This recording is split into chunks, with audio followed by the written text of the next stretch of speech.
Hello students, I am S.B. Thakur, known as Thakur Sir in Delhi. अपना channel physics by Thakur sir. कैसे हैं बच्चों? आप लोगों ने इलेक्ट्रोमैग्नेटिक इंडक्शन में सेल्फ इंडक्शन को पढ़ा, म्यूचुअल इंडक्शन को पढ़ा।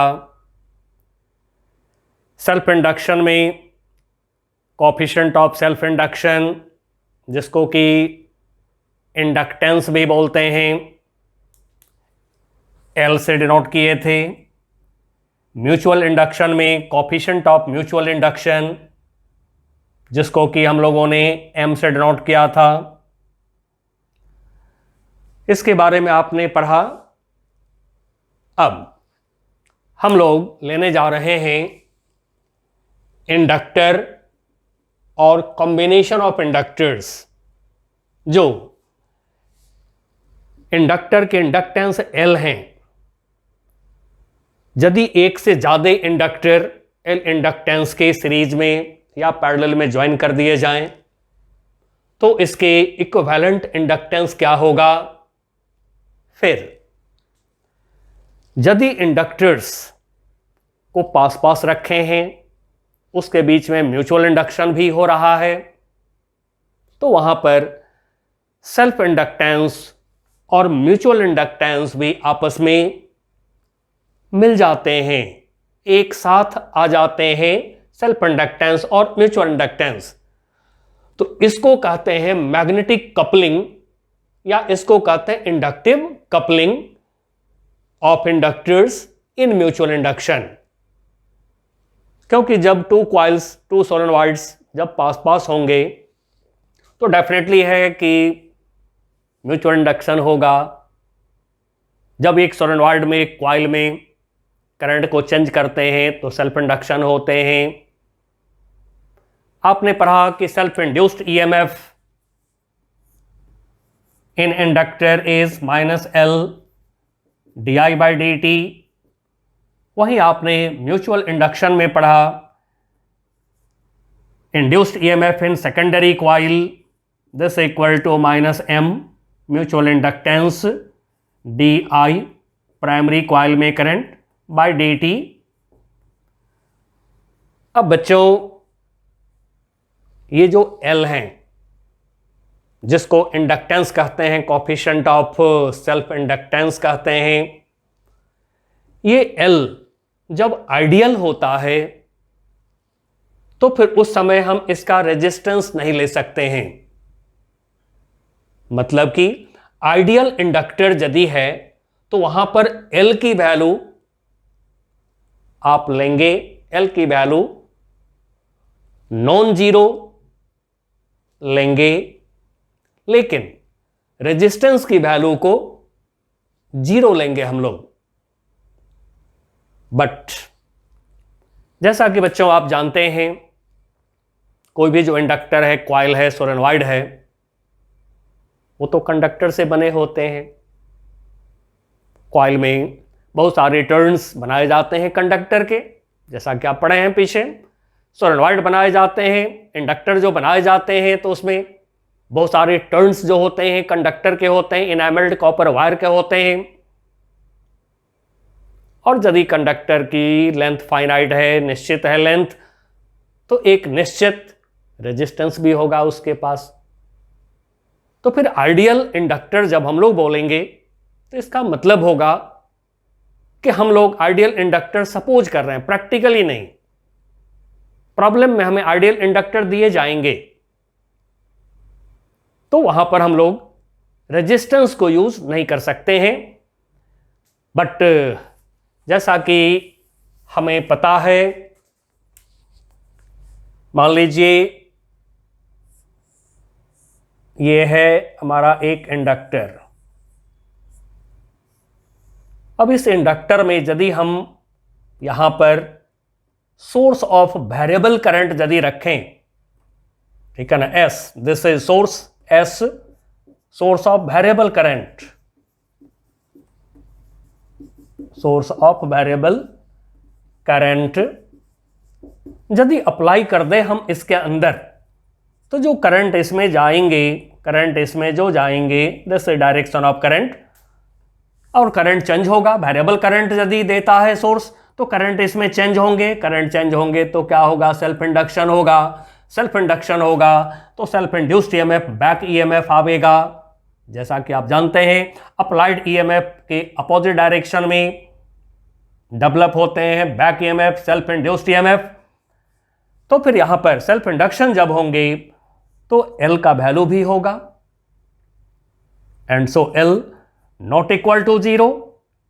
और ये इंडक्टर कंडक्टर से बना हुआ है, फाइनाइट लेंथ है, निश्चित लेंथ है, तो रेजिस्टेंस भी होगा इसके पास। तो आर नॉट इक्वल टू 0, तो प्रैक्टिकली यही होता है। बट फॉर आइडियल इंडक्टर, एक लाइन लिख लीजिए, in ideal inductor we take, हम लेते हैं, हम सपोज करते हैं L not equal to 0 but R equal to 0। तो ये बात ध्यान रखेंगे, ठीक है। ये प्रैक्टिकली हमने बात करी है, और आइडियल कंडीशन में हम लोगों को काम करना है। आगे कॉम्बिनेशन जो करनी है तो आइडियल कंडीशन में ही कॉम्बिनेशन करना है। लेकिन बच्चों एक बात मैं आपको और बताऊंगा कि ऐसा हो सकता है कि L 0 हो और R 0 नहीं हो, ऐसा हो सकता है। वो मैं आपको दिखा देता हूं कि R 0 नहीं होते हैं लेकिन L 0 हो जाते हैं। ऐसा है हमारे पास एग्जाम्पल, और आज बहुत अच्छा एग्जाम्पल्स मैं आपको देने जा रहा हूं, इसलिए लास्ट तक अच्छे से वीडियोस देखते जाइए। और ये सारे टॉपिक्स कंपटीशन के लिए बहुत इंपॉर्टेंट टॉपिक्स हैं जो मैं आज आपको पढ़ा रहा हूं। ये कंपटीशन के लिए, आईटी के लिए, नीट के लिए बहुत इंपॉर्टेंट है। आइए मैं आपको दिखाता हूं। For L equal to 0, R not equal to 0, इसके लिए एक मैं फिगर ड्रॉ करता हूं। चलिए जरा देखिए इस फिगर को।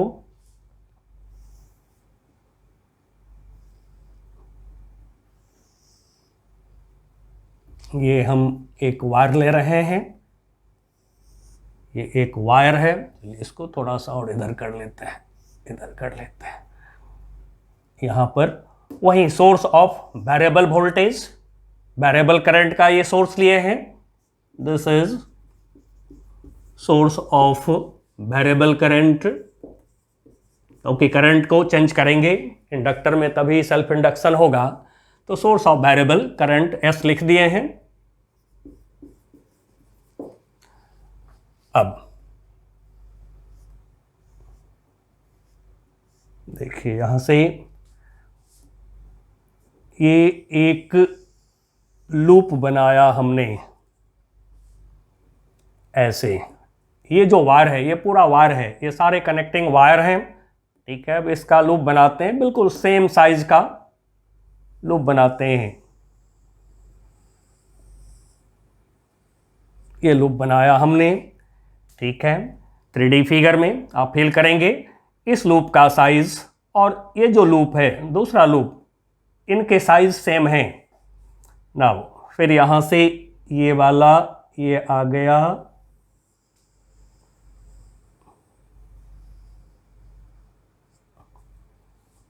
ठीक है। अब दूसरे वायर से ये वाला जो वायर है इससे भी सेम साइज का हम लूप बनाने की कोशिश करते हैं, ठीक है। ये वाला थोड़ा दूर दिखा रहा हूं ताकि आप फील कर सकें, बट सेम साइज का लूप बनाते हैं, ठीक है ना। इसका साइज और इस लूप का साइज सेम समझेंगे। इसके साइज और दूसरे लूप का टच नहीं करना है हमें, इसको सेम समझेंगे, सेम साइज का समझेंगे। इस तरह से लूप्स हमने बना दिया। 2 लूप 4 लूप जितना मन हो उतना बना दीजिए, मैं 2 लूप पर इसको रोकता हूं, ठीक है। फिगर में थोड़ा छोटा बड़ा हो गया है, बट ध्यान रखेंगे इस लूप का साइज और इस लूप का साइज सेम है, इस लूप का साइज इस लूप का साइज सेम है, और ये देख रहे हैं ये वायर है, ये वायर आ रहा है और इसी वायर को ऐसे हम ऐसे घुमा रहे हैं। नाउ फाइनली फिर ये वायर आ गया बाहर, ये वायर, ये वाला जो वायर है ये बाहर आ गया and these two wires are connected. अब देखिए यहाँ से जो करंट चलेंगे, ठीक है, पहले आउट वाला में मैं दिखा रहा हूँ करंट, ये ऐसे करंट आएंगे, ऐसे आएंगे करंट, ये ऐसे आएंगे, ऐसे जाएंगे करंट, इस तरह से करंट ऐसे ऐसे गया। अब यहाँ से रिटर्न करंट, ये रिटर्न हो रहे हैं, अपोजिट डायरेक्शन में आ गया करंट इसमें देखिए।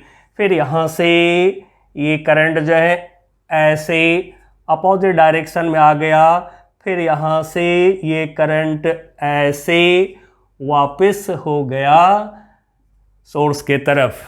अब इसमें यदि कोई फ्लक्स निकालते हैं, सीधा उल्टा करंट है और एक ही वायर है, ये पूरा एक वायर है जैसा कि आप देख रहे हैं, तो यदि आई करंट चलता है तो लौट के भी आई करंट आएंगे, इसमें यदि आई करंट होगा तो इसमें भी आई करंट होगा, तो फिर नेट मैग्नेटिक फ्लक्स क्या होगा हमारा, नेट मैग्नेटिक फ्लक्स यहां पर निकालें तो सीधा उल्टा करंट से, जैसा कि आप पढ़े हैं, नेट मैग्नेटिक फ्लक्स, एक का मैग्नेटिक फ्लक्स माइनस दूसरे का मैग्नेटिक फ्लक्स इक्वल टू क्या हो जाएगा, नेट मैग्नेटिक फ्लक्स हो जाएंगे जीरो, नेट मैग्नेटिक फ्लक्स हो जाएंगे जीरो। तो फिर ऐसी हालत में phi equal to L into I करिए तो फिर एल इक्वल टू क्या हो जाएगा, जीरो।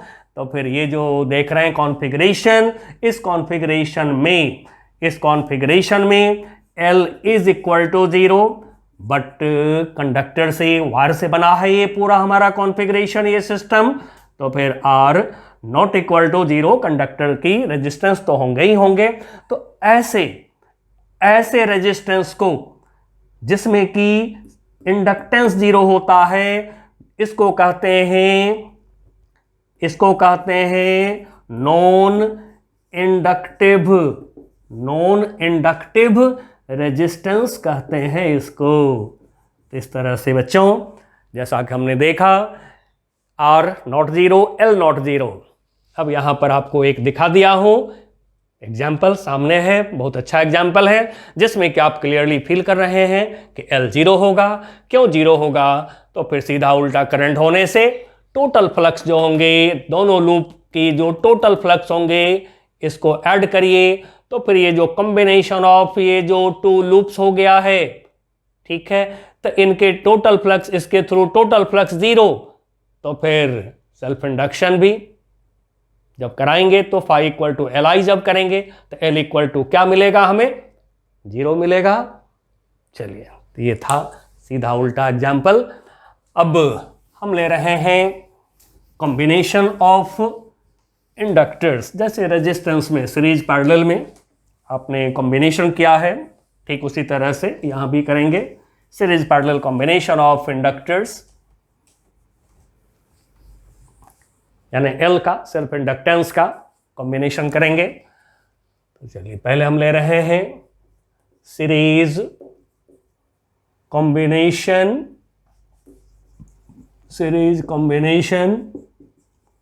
ऑफ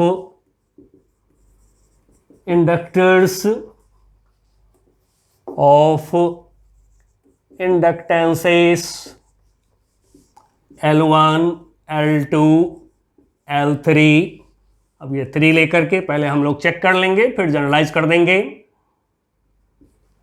अब इनके इक्विवेलेंट को सपोज कर लेते हैं, let equivalent inductance is L, equivalent inductance L suppose कर लिया। अब आइए कॉम्बिनेशन दिखाते हैं।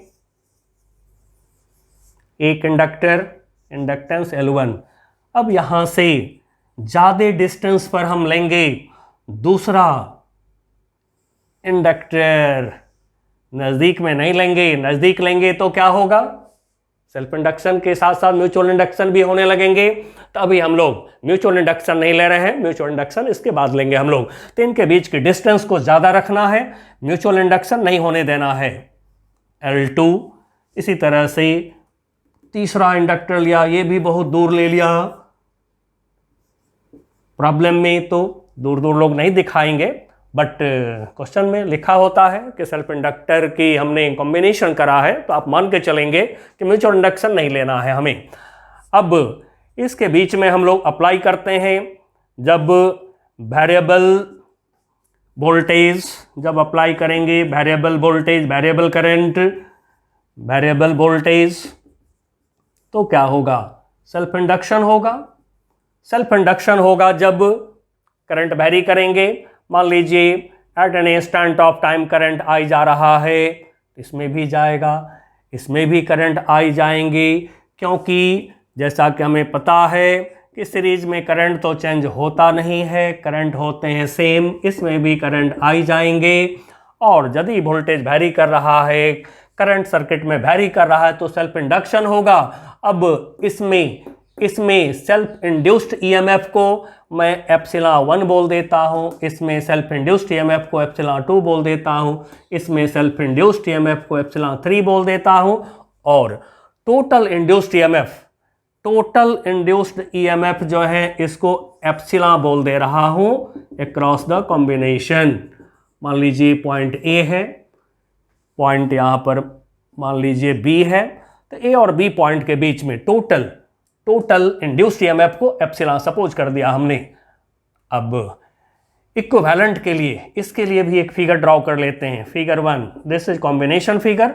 अब फिगर 2 हम ड्रॉ कर रहे हैं पॉइंट बी और पॉइंट ए के बीच हमने ले लिया एक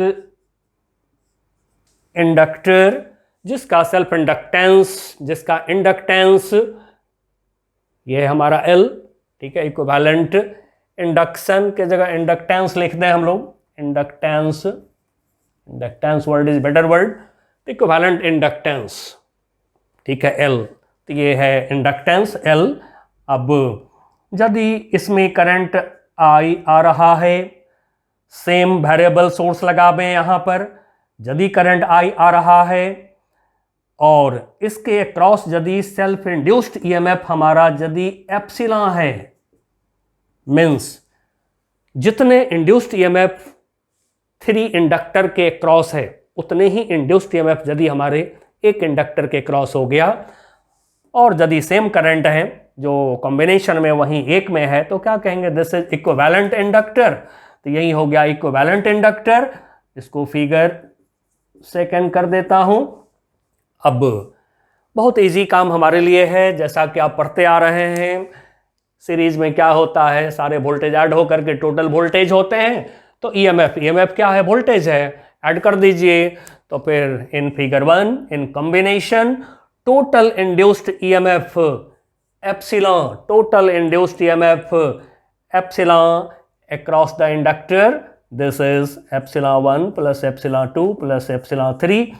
अब जो फॉर्मूला मैंने लिख दिया था उसको मिटा दिया हूं, E equal to minus L d I by d t लगा दीजिए। तो इसके लिए फिगर 2 से लिख देते हैं L d I by d t equal to epsilon 1 पहले में minus L1 d I by d t, फिर सेकेंड इंडक्टर में minus L2 d I by d t. Current same है, रेट ऑफ करंट सेम है सब में, and so d I by d t सब में सेम रखेंगे। सीरीज में करंट चेंज होता नहीं है।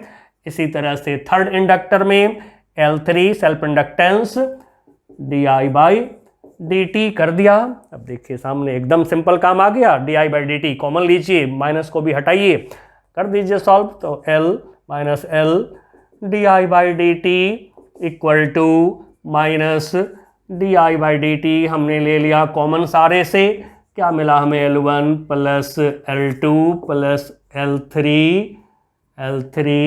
Now clearly D I by d T हट जाएंगे, माइनस से माइनस हट जाएंगे, तो फिर अब आ गया हमारे पास में जो रिजल्ट, ये रिजल्ट क्या आया है? तो ये रिजल्ट आ गया हमारा L इक्वल टू यानी equivalent inductance of inductors L equal to L1 plus L2 plus L3। अब यदि n इंडक्टर्स होते हैं सीरीज में तो फिजिक्स में तो सीक्वेंस कभी चेंज होता नहीं है, तो फिर आगे क्या होगा, 4 हो गया तो प्लस L4, 5 हो गया तो प्लस L5, सो ऑन। इस तरह से इसी पैटर्न पर आप सीरीज में सारे इंडक्टर के इंडक्टेंस को ऐड कर देंगे तो मिल जाएगा इक्विवेलेंट इंडक्टेंस। अब जैसा कि हम लोग यहां से देख सकते हैं, सीरीज में करंट सेम, इक्विवेलेंट में भी करंट सेम, जैसे इक्विवेलेंट इंडक्टर, ठीक है, फिगर पर भी थोड़ा सा लिख देता हूं, इक्विवेलेंट इंडक्टर, इक्विवेलेंट इंडक्टर। अब देखिए सीरीज कॉम्बिनेशन ऑफ रेजिस्टेंस, बहुत छोटे क्लास से पढ़ते आ रहे हैं, याद होगा। रेजिस्टेंस यदि R1 R2 R3 होते हैं तो इक्विवेलेंट रेजिस्टेंस सीरीज में इसी तरह होता है, R equal to R1 plus R2 plus R3 यदि रेजिस्टेंस सीरीज में होता है तो। चलिए कंपैरिजन कर दिया, आपको आराम से याद रहेगा। नाउ अब हम ले रहे हैं पैरेलल कॉम्बिनेशन, लेकिन अभी म्यूचुअल इंडक्शन हम लोग नहीं ले रहे हैं, म्यूचुअल इंडक्शन बाद में लेंगे, पहले सेल्फ इंडक्शन कर लेते हैं फिर म्यूचुअल इंडक्शन को यूज करेंगे। तो आइए अब हम पैरेलल में इंडक्टर्स को कंबाइन करते हैं। तो inductors in parallel, combination of inductors in parallel, या कहिए parallel combination of inductors, parallel combination of inductors, जिसकी इंडक्टेंस वही रखेंगे हम लोग, L1 L2 L3 जो लिख लिए थे, टर्मिनोलॉजी वही, टर्म वही रहेंगे। लिया हमने एक इंडक्टर, अब इससे ज़्यादा डिस्टेंस पर लिया हमने दूसरा इंडक्टर, ये 2 पॉइंट के बीच ज्वाइन करा, फिर इससे ज़्यादा डिस्टेंस पर लिया हमने थर्ड इंडक्टर, ये लिया हमने, एक का इंडक्टेंस L1 ले लिया, दूसरे का L2 ले लिया, तीसरे का L3 ले लिया। अब कुछ पॉइंट्स का नाम दे देता हूं, मान लीजिए ये पॉइंट A है, ये पॉइंट B है हमारा। अब यहाँ पर अप्लाई करते हैं वेरिएबल करंट का सोर्स, यानी वेरिएबल वोल्टेज अप्लाई कर देते हैं। यदि इस 2 पॉइंट के बीच में सोर्स ऑफ वेरिएबल करंट भी बोल सकते हैं, चलिए मैं सोर्स ऑफ वेरिएबल करंट बोल रहा हूं, या फिर वेरिएबल वोल्टेज बोल सकते हैं आप। अब देखिए जब इधर से करंट चलेगा at an instant of time, मान लीजिए कि करंट I आ रहा है at an instant of time, चला गया इसमें करंट I1, इसमें चला गया करंट I2, इसमें चले गए करंट I3, ठीक है। थोड़ा इसको और बढ़िया से दिखा देता हूं, चलिए नाउ इसमें गया करंट I1, इसमें I2, इसमें I3, क्योंकि डिफरेंट सेल्फ इंडक्टेंस हैं, यानी इंडक्टेंस की वैल्यू डिफरेंट है, तो फिर करंट भी डिफरेंट जाएंगे, बट पैरेलल में वोल्टेज तो सेम होते हैं। अब यदि पॉइंट A और B के बीच हमारा टोटल इंड्यूस्ड EMF यदि एप्सिलॉन है, तो बच्चों जैसा कि आप जानते हैं कि पैरेलल में वोल्टेज तो बदलेगा नहीं, तो सभी का जो टोटल इंड्यूस्ड EMF होगा यही होगा, एप्सिलॉन होगा, ठीक है। पैरेलल में करंट का बंटवारा होता है, तो जो वोल्टेज का सोर्स है, करंट का सोर्स है, यहाँ से जो करंट आया, करंट का डिस्ट्रीब्यूशन हो गया। अब क्या है, clearly I equal to I1 plus I2 plus I3 कर दीजिए, तो कर दीजिए। In figure I equal to I1 plus I2 plus I3, अब इसको डिफ्रेंशिएट कर देता हूँ, di by dt equal to d I1/dt plus dI2/dt plus dI3/dt। ठीक है, डिफरेंशिएट कर दिया हमने सबको। अब जैसा कि हम लोग अभी अभी डिफाइन किए थे इक्विवेलेंट, यदि मान लीजिए कि ये इक्विवेलेंट इंडक्टर है, सेल्फ इंडक्टेंस यानी कि इंडक्टेंस इसका L है, इसके क्रॉस इंड्यूस्ड वोल्टेज हमारा एप्सिलॉन है, करंट इसमें I जा रहा है, तो फिर इसके लिए यदि हम इक्वेशन लिखें सेल्फ इंड्यूस्ड ईएमएफ का तो क्या होगा, ये होगा epsilon equal to minus L dI/dt। This is equivalent inductor,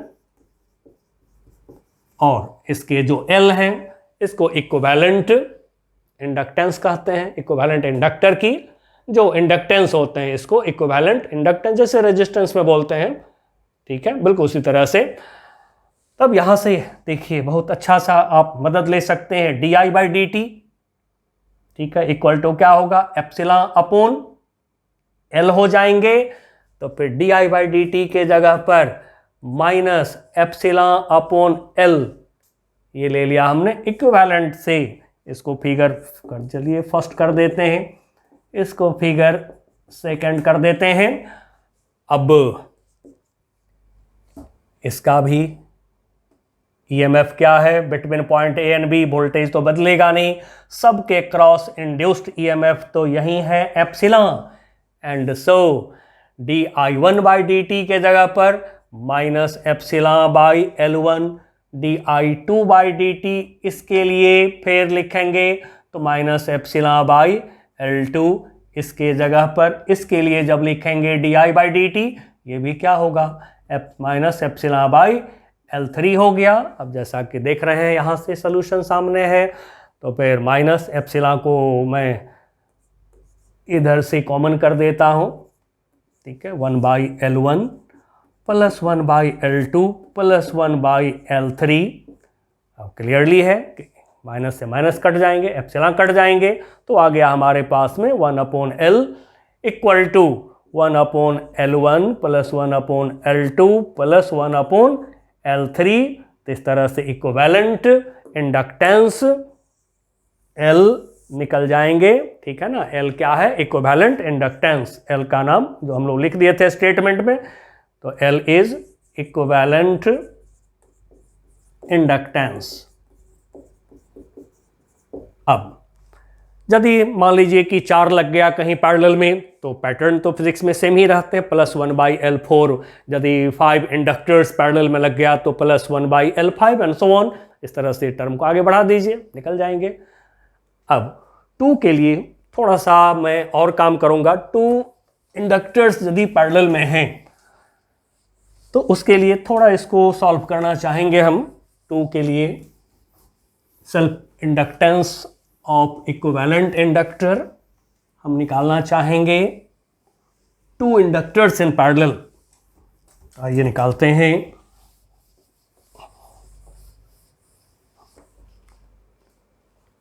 now for 2 inductors,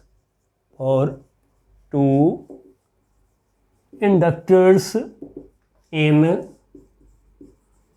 parallel. अब जो इक्विवेलेंट इंडक्टेंस है हम लोगों ने L लिख लिया है, ये निकालना है हमें 2 इंडक्टर्स के लिए। ठीक है, 3 लिखे हैं बट 3 नहीं, 2 के लिए एक छोटा सा एक एग्जाम्पल ले रहे हैं। 1/L, आप चाहें तो इसमें EQ भी लगा दें। ठीक है, बहुत लोग लगाते हैं EQ, equivalent equal to 1/L1 plus 1/L2। जरा इसको सॉल्व कर दें, सोल्यूशन ऑलरेडी आप जानते हैं, L1 L2, न्यूमरेटर में हो गया हमारा L1 प्लस L2। चलिए L1 प्लस L2। अब L इक्वल टू क्या होगा, L1 L2 upon L1 plus L2। चलिए इस पर हमारी नज़र रहेगी, इसका हमें ज़रूरत आने वाला है। इसको इक्वेशन 1 लिख करके रख लिए हैं हम लोग। अब हम लोग थोड़ा म्यूचुअल इंडक्शन की बात करेंगे कि यदि इंडक्टर्स पास पास हो गया तो म्यूचुअल इंडक्शन तो होगा ही होगा। तो वहाँ पर जो है इंडक्टर्स की कॉम्बिनेशन को बोलते हैं इंडक्टिव कपलिंग या फिर मैग्नेटिक कपलिंग कहते हैं उसको। When inductors are combined such that there is mutual induction between them, then the combination is called inductive coupling or magnetic coupling।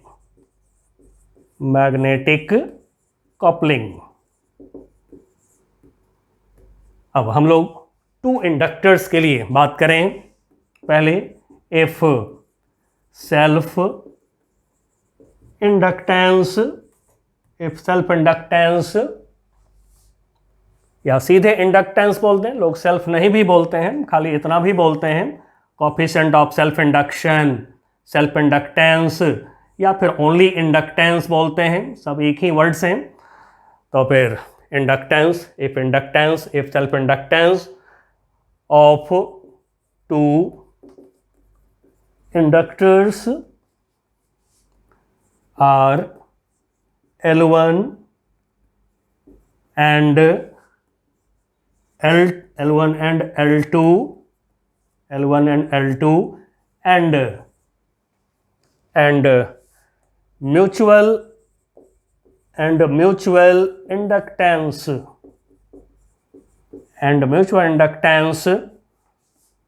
of the combination या कहिए coupling is M, capital M, mutual inductance capital M, then तो फिर हम लोगों ने लिया कि inductance of two inductors are L1 and L2 and mutual inductance of the combination is M। ठीक है, तो जब इंडक्टर को कंबाइन करें हैं मतलब कि एक साथ रखे हैं, पास पास रखे हैं इंडक्टर्स को, उनके बीच में म्यूचुअल इंडक्शन हो रहा है, तो ऐसी कंडीशन में इंडक्टिव कपलिंग या कहिए म्यूचुअल इंडक्शन में जो मैग्नेटिक कपलिंग हो गया है, कपलिंग हो गया मतलब क्या, कॉम्बिनेशन हो गया है, तो उस कॉम्बिनेशन का क्या होगा, म्यूचुअल इंडक्टेंस। तब ये जो रिलेशन है बहुत इंपॉर्टेंट रिलेशन है, then M is equal to K under root of L1 L2। इसको इक्वेशन 2 में सपोज कर रहा हूं। अब ये जो K है, इस K को कहा जाता है coefficient of coupling. Coefficient of coupling इसको कहा जाता है। अब ये जो कोएफिशिएंट ऑफ कपलिंग है ये एक कांस्टेंट होते हैं एक कॉम्बिनेशन ऑफ इंडक्टर्स के लिए। म्यूचुअल इंडक्शन में जो इंडक्टर्स होते हैं, सोलेनॉइड्स होते हैं, कॉइल्स होते हैं, उसके लिए K होता है कांस्टेंट। लेकिन ये जो K है इसका वैल्यू होता है 0 less than K less than 1, मतलब कि K जो है ये पॉजिटिव क्वांटिटी है। अब एक बहुत इंपॉर्टेंट बात मैं आपको बता रहा हूं, व्हेन लिख भी दे रहा हूं, ठीक है, when two coils are owned over over one another. ठीक है, यदि दो कॉइल, दो सोलेनॉइड एक के ऊपर लपेटा गया है, are owned over one another, then the system is called tight coupling। तो उस समय सिस्टम को टाइट कपलिंग कहा जाता है। अदरवाइज यदि एक के ऊपर दूसरे को, एक कॉइल के ऊपर दूसरे कॉइल को नहीं लपेटा गया है, एक सोलेनॉइड के ऊपर दूसरे सोलेनॉइड को नहीं लपेटा गया है, तो फिर इसको कहते हैं loose coupling, called tight coupling. Otherwise it is loose coupling. ये होता है tight coupling and loose coupling. अब यहीं पर बच्चों के की वैल्यू है हमारे पास। जो टाइट कपलिंग होते हैं, एक कॉइल के ऊपर दूसरे कॉइल को लपेटे गए, एक सोलेनॉइड के ऊपर दूसरे सोलेनॉइड को लपेटा गया, एक इंडक्टर के ऊपर दूसरे इंडक्टर को यदि लपेटे गए हैं, तो फिर ऐसी हालत में जो टाइट कपलिंग होगा उसके लिए के का वैल्यू 1 होता है, यानी कि मैक्सिमम होते हैं। तो फिर फॉर टाइट कपलिंग के लिए के इज इक्वल टू 1, यानी कि मैक्सिमम। और फिर उसके अलावे जो वैल्यूज हैं के का, वो लूज कपलिंग के लिए हो गया, 1 से कम होता है लूज कपलिंग के लिए।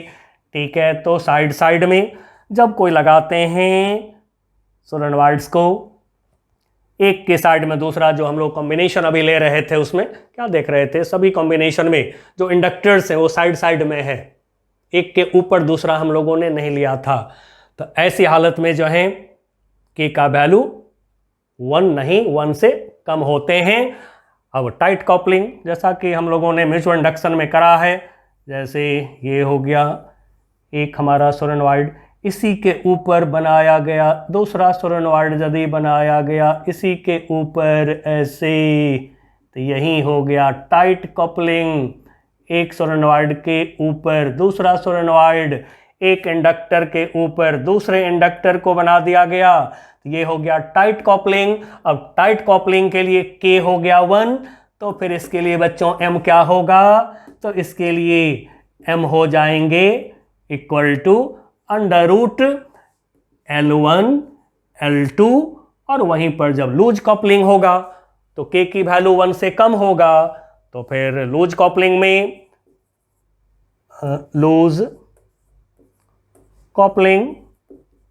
लूज कपलिंग के लिए, यानी साइड में कॉइल को रखते हैं, एक के ऊपर दूसरा कॉइल नहीं, एक के ऊपर दूसरा सोलेनॉइड जब नहीं होता है, तो फिर लूज कपलिंग के लिए वहां पर के की वैल्यू हमारा जो है K is less than 1, therefore m जो हो जाएगा this will be less than under root L1 L2। तो ये है बच्चों coupling of inductors, magnetic coupling, inductive coupling. अब कपलिंग को ध्यान में रखते हुए, म्यूचुअल इंडक्शन को ध्यान में रखते हुए, यदि हम कॉम्बिनेशन को देखें, सीरीज पैरेलल कॉम्बिनेशन जो अभी करें हैं, यदि उसको देखें तब क्या होगा, इक्विवेलेंट इंडक्टेंस।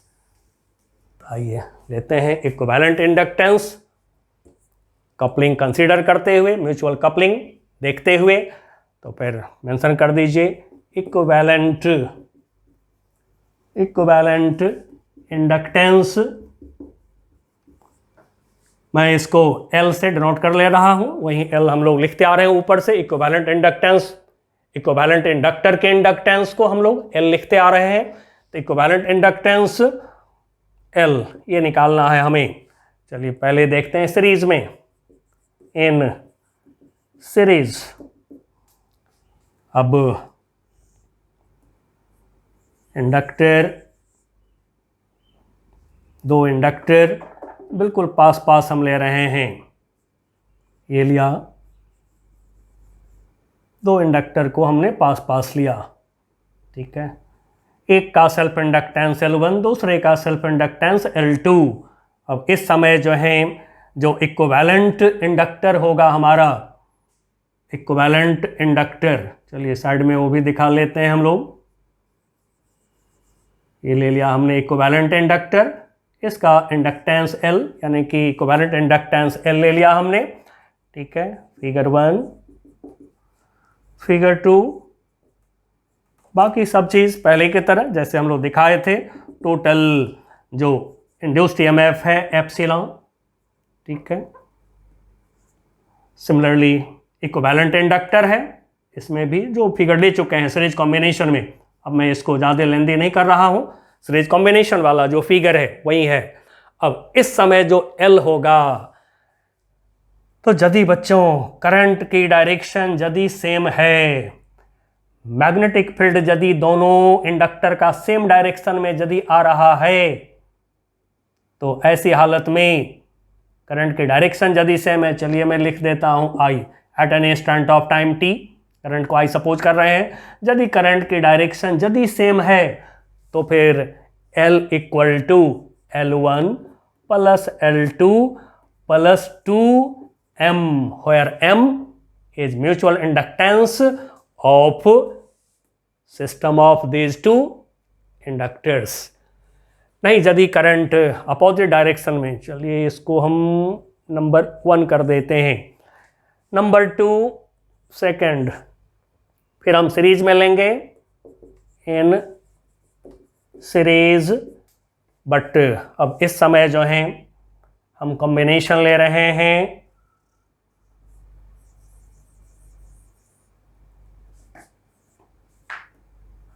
नाउ ये एक वायर बिल्कुल इसके सीध में ये लिया इंडक्टर, ये इंडक्टर ले लिया हमने, ठीक है। ये ऐसे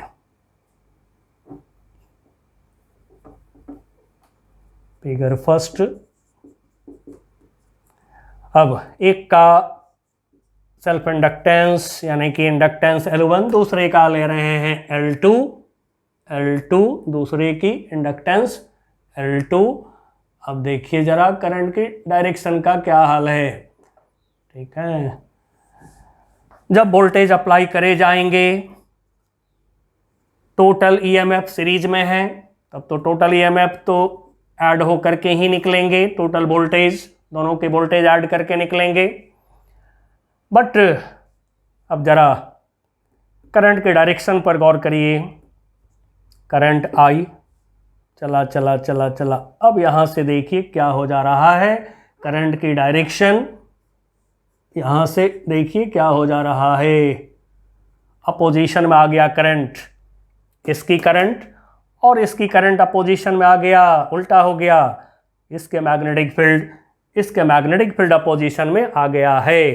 तो फिर इस समय जो इक्विवेलेंट इंडक्टेंस होंगे L, this equivalent inductance L is given by, इस फिगर के लिए L is given by L1 plus L2 minus 2M। इसलिए बच्चों यदि म्यूचुअल इंडक्शन हो गया तो आपको ध्यान रखना होगा वहां पर कि म्यूचुअल इंडक्शन होने पर यदि करंट सेम डायरेक्शन में है तो equivalent inductance in series L1 plus L2 plus 2M।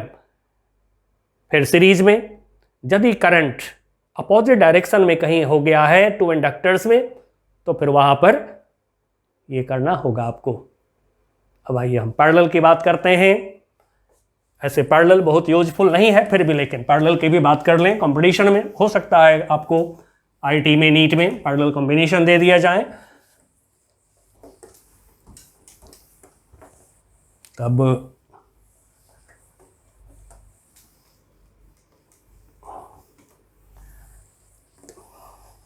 Parallel combination in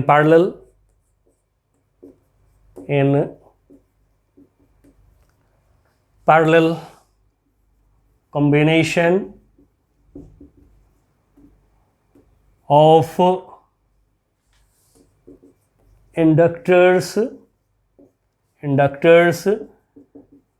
using mutual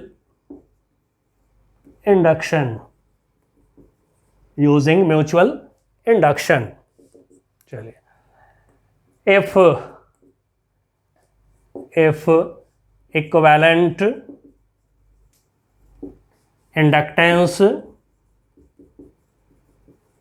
is L, equivalent inductance is L, तो फिर वहां पर जो हम लोगों ने इंडक्टर्स L1 L2 इंडक्टेंस का लिया है, सीरीज में लगाया, यदि उसको पैरेलल में लगा देते हैं, जैसा कि पैरेलल कॉम्बिनेशन शुरू में दिखा चुके हैं, पास यदि कर दिया आपने, तो फिर वहां पर म्यूचुअल इंडक्शन होने लगेंगे। म्यूचुअल इंडक्शन जब होने लगेंगे तो फिर वहां पर जो L है हमारा, L का दो तरह का वैल्यू होता है, in the combination in which magnetic fields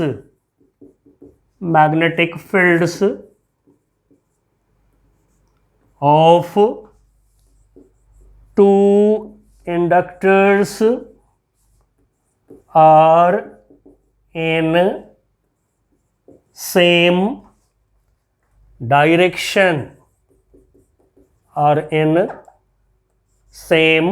direction,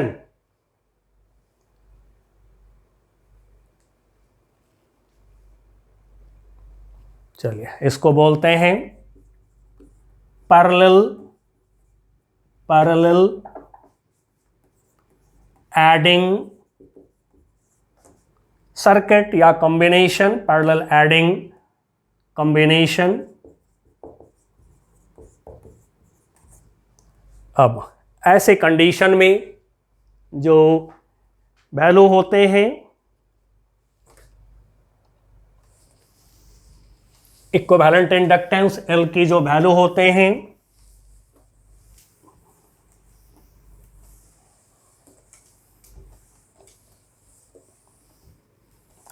इसके लिए इक्वेशन 1 की हम मदद ले रहे हैं। तो ये हो गया L equal to L1 L2 minus M square divide by L1 plus L2 minus 2M। अब इसका मैं डेरिवेशन नहीं कर रहा हूं, ठीक है, क्योंकि डेरिवेशन इज नॉट नेसेसरी, इसलिए डेरिवेशन नहीं कर रहे हैं। और वहीं पर सेकंड पैरेलल कॉम्बिनेशन में इफ मैग्नेटिक फील्ड्स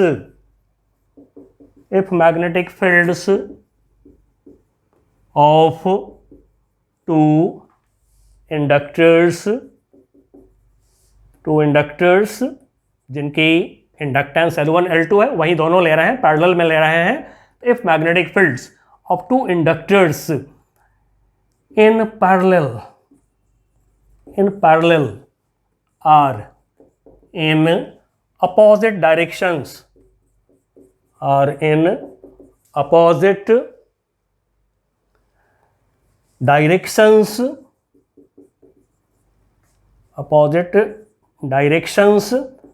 अब अपोजिट डायरेक्शन में जब मैग्नेटिक फील्ड्स होते हैं टू इंडक्टर्स की,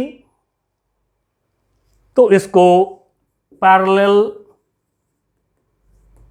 अपोजिंग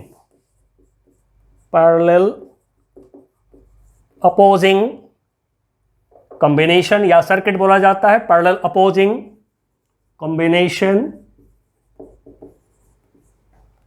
अब इस कंडीशन में जो इक्विवेलेंट इंडक्टेंस होंगे, ठीक है, parallel combination of two inductors, 3 inductors, जो भी हो, जो हम लोगों ने दिखा दिया, पैरेलल कॉम्बिनेशन उसी पर काम कर रहे हैं।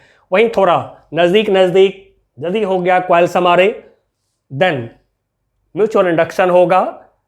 अब यदि मैग्नेटिक फील्ड टू इंडक्टर्स की अपोजिट डायरेक्शन में हो रहे हैं, तो उसको parallel opposing combination, parallel opposing circuit के नाम से जाने जाते हैं।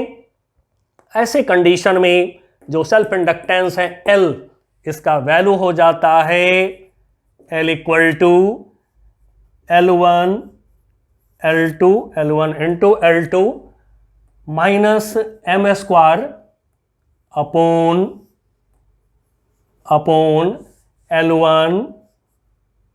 L1 plus L2 minus 2M। ठीक है, L1 plus L2 minus M square, L1 plus L2 minus 2M, नहीं plus 2M, sorry plus 2M, यहाँ पर प्लस आ जाएंगे। अब डेरिवेशन हम नहीं कर रहे हैं बिकॉज डेरिवेशन की हमें ज़रूरत नहीं है, इसलिए डेरिवेशन नहीं कर रहे हैं।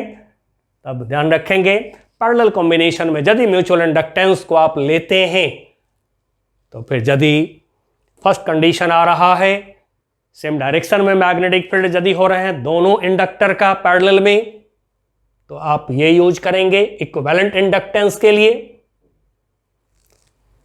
नहीं तो फिर ये यूज होगा। और अब जरा यहां से देख लें, इसको मैं अभी तक रखे हुआ हूं कि यदि म्यूचुअल इंडक्शन नहीं होगा, जो पैरेलल कॉम्बिनेशन में जो रिजल्ट आ रखा हुआ है, यदि म्यूचुअल इंडक्शन नहीं होगा तो ये जीरो हो गया, ये जीरो हो गया।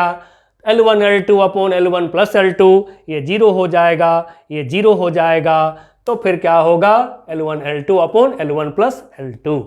चलिए बच्चों, बहुत अच्छे से आपको सिखा दिया हूँ combination of inductors, self induction, mutual induction सब करा करके कॉम्बिनेशन कर दिया हूँ। ठीक है, अब हमारा जो है इलेक्ट्रोमैग्नेटिक इंडक्शन के सारे टॉपिक कंप्लीट हो गए हैं।